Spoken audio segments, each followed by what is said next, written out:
Today, we will discuss the subject-verb agreement. Subject-verb agreement is a fundamental grammatical concept in the English language.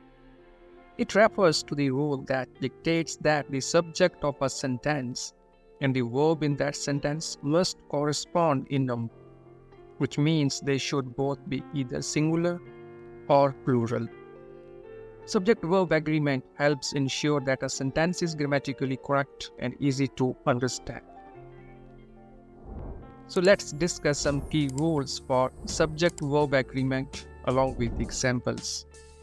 The first one is singular subject take singular verbs.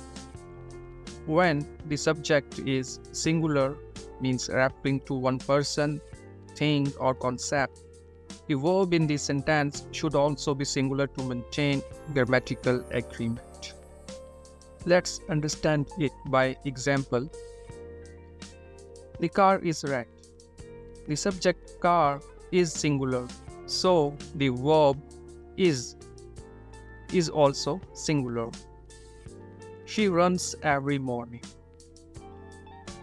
Here, the subject she is a singular noun, and the verb runs is also a singular. The mountain stands tall against the horizon. The mountain, it is a singular subject and it must correspond with the verb stands, which is also a singular verb. The idea sounds interesting to me. Here, the subject, the idea, it is a singular noun and sounds is also a singular verb. So, to maintain grammatical agreement, the verb and the subject of a sentence must be correspond to each other. Next rule is plural subjects take plural verbs. When the subject is plural, means referring to more than one person, thing or concept, the verb in the sentence should also be plural. For example, the dogs are barking. Here the dogs is a plural noun. So we use the verb are, which denotes the plural verb. They eat lunch together. Here they is a plural noun and that is the reason we use eat. It is a plural verb.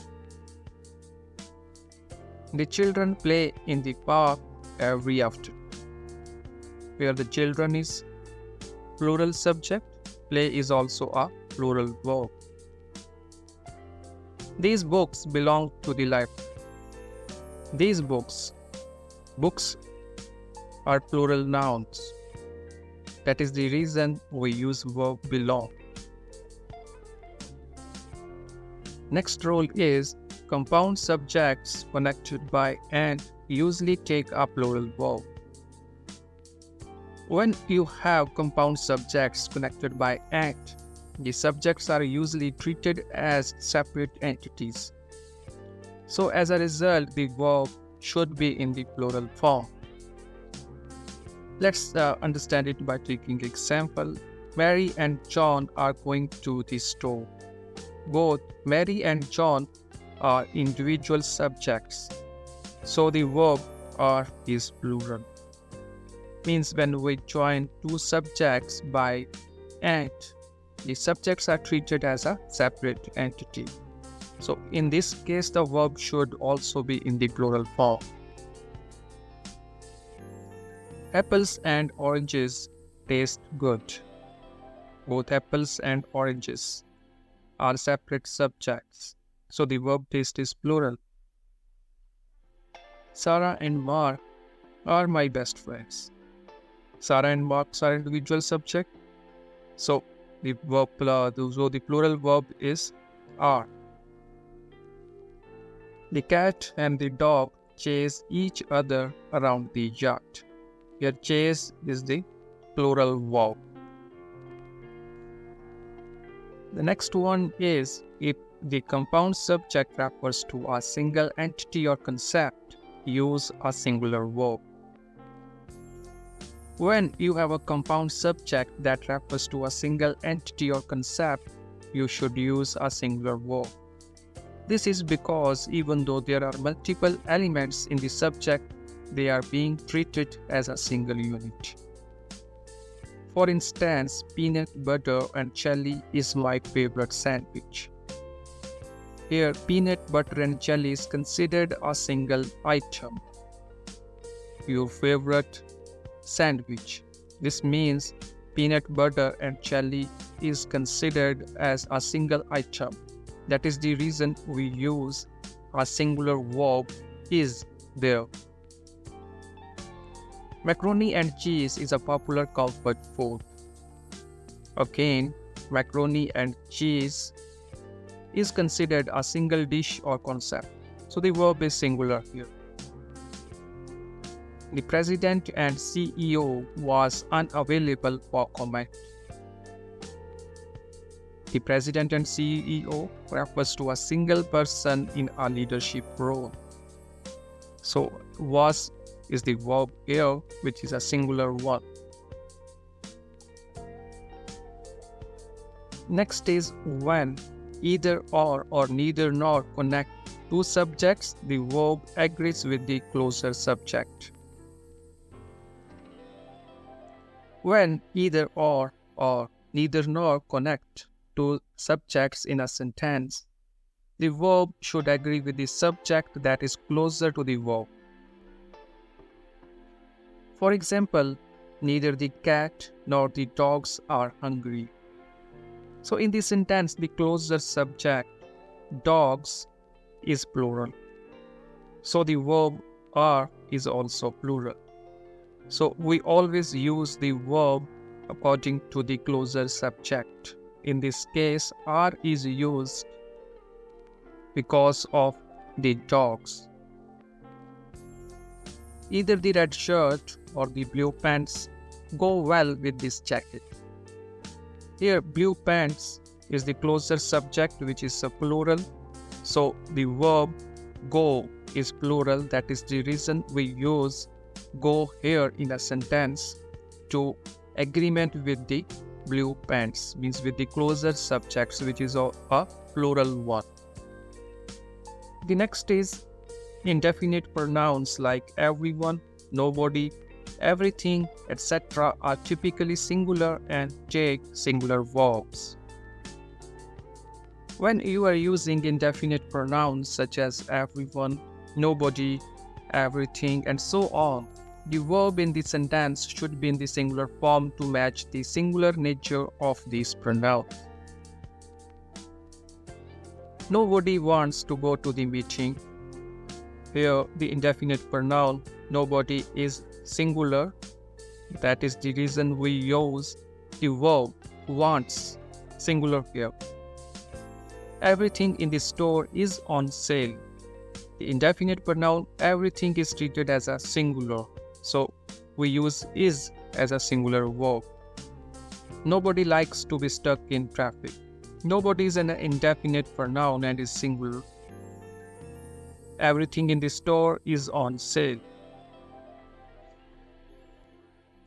Next one is collective nouns like team, family, or committee can be either singular or plural depending on the context. First is for singular usage. When you treat the collective noun as a single entity or group acting together, you use it in the singular form. For example, the team is playing well, treating the team as a single unit. The family is planning a vacation. Here, the family is also treated as a single unit. Next is for plural usage. When you want to emphasize the individual members within the group or when the group is acting in a more divided or individualistic manner, you use the plural verb. For example, the team are discussing their future. Here, the treating the team members individually. The family are having disagreements among themselves. Here, the family members are treated individually. Next is subjects that represent amounts, quantities, or measurements are usually singular. Subjects that represent amounts, quantities, or measurements are typically treated as singular because they are considered to be single, collective concepts rather than a collection of individual items. 2 cups of sugar is too much for this recipe. 2 cups of sugar represents a quantity, so the verb is singular. $10 is the cost of admission. $10 represents an amount and the verb is singular here. 5 liters of milk is in the fridge. 5 liters represents a quantity. A ton of bricks was delivered. It is a singular because it represents a specific quantity of bricks. Some nouns ending in s appear plural but are treated as singular when referring to a single entity. Nouns ending in s that appear plural in form but are treated as singular when referring to a single entity are typically considered collective nouns, even though they might look like plurals because of the s ending. When used to describe a single unified concept or group, they are treated as singular in terms of subject-verb agreement. For example, politics is a contentious subject, referring to the concept of politics.